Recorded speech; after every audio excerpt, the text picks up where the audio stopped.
Kambabuulire lwaki kaadi y'emmotoka yavuddeyo n'erabika ku nsonga ya Ssebunya. Ekisooka kya byonna, kaadi y'emmotoka lwaki yavuddeyo? Abazadde jo beekalakaasiza ne bagamba omwana asoma ku ssomero, boyfriend amutwalira atya emmotoka ku ssomero nga naffe abaana baffe bali mu masomero ge gamu. Kitegeeza abaana baffe tebagenda kubeera contented na kiketwa nga tubawishinga success mu bibuuzo, wabula ajja kunoonya amagezi agambe nti bw'abanga mama nge tasobola kumpa kintu nga kino, kitegeeza nsobola okufuna boyfriend n'motoka n'antonera kino n'akireeta ku ssomero.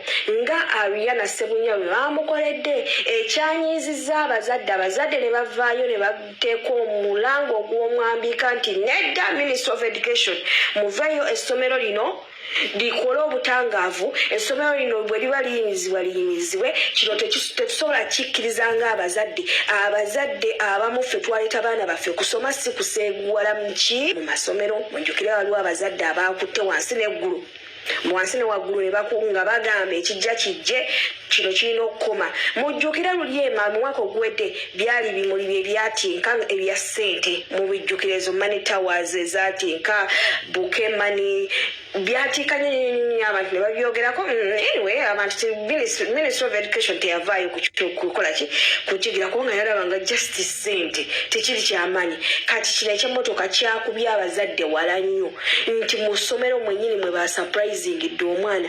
Abatalina bazadde be singa babadde bazadde be tewali badde omuzadde avaayo kwogera, bonna baalisize. Naye nti la fact nti yabadde boyfriend, ekyo kyasitudde abazadde bangi nnyo, buli muzadde kyamunyiizizza. Kati omunannyini mmotoka omuvubuka owa bondi amanya nti kati ebintu biyingiddemu Ministry of Education. Abantu baasabye kaadi y'emmotoka n'apakuka aleete kaadi y'emmotoka. Mujjukire abantu bakola mu boodi zino kaadi zibeerawo naye tezibeerako mannya g'abantu, naye nga kaadi z'emmotoka zibeerawo awo. Of course yabadde kino ayina okukireetamu eyo direction n'akubawo kaadi azikize omuliro oguli ku intaneti. Oba mukitegeera yadde alina okuleeta kaadi y'emmotoka omuliro gusooke gusale ku intaneti.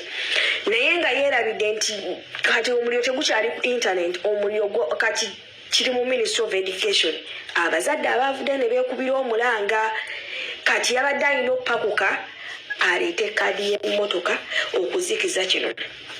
Kati wano omwana ono ne wabanga emmotoka yabadde yakalango bulango, kitegeeza gayi essaawa yakakati kaadi bw'aba yagikwasizza bazadde b'omwana bagenda goyinga mute, bagenda kubaako engeri gye baplayingamu akazannyo kano. Kitegeeza omwana emmotoka aba agenda kukola ki? Gisigaza. Okitegeera. Ng'era nkusaba Ariana Ssebunya omusajja oyo tavanga wadde n'olunaku n'olumu n'akugamba nti ki nsasulayo ekitundu, kale nfiirwa ekitundu. Nedda. Emmotoka bwe baba bakuwadde kaadi gikwase bazadde bo. Lyessomero kosi Ministry of Education egenda kujja gayi nkiwa biyinza oyingiramu amateeka. Omanye ebintu ebyo tubikola, tumanya repercussion, tumanya mu maaso ki ekigenda okubeerawo. Kino ekintu abamu balioke nakyo, abazadde abamu balioke nakyo, balaba it's normal, abalala tebalioke nakyo. Mulimu omuzadde agamba no, it's not okay with me. Nzikiriza nkutegeeze ku Sheyi Ssebugwawo az'okubeera ng'akutaasa ennaku n'embeera embi mw'oli mu kubeera ng'oyita, naddala ggwe ali ebweru nga visa egaanye onoonyeza omulimu gugaanye empapula zikutawaanya ssente zikuyita myagaana gyangalo otawanyizibwa ensonga z'omukwano. Sheyi Ssebugwawo az'okubeera nga akutaasa ennaku eyo ng'akulombera edduwa. Mukubireko kwe ennamba y'essimu tojja kubeera nga wejjusa.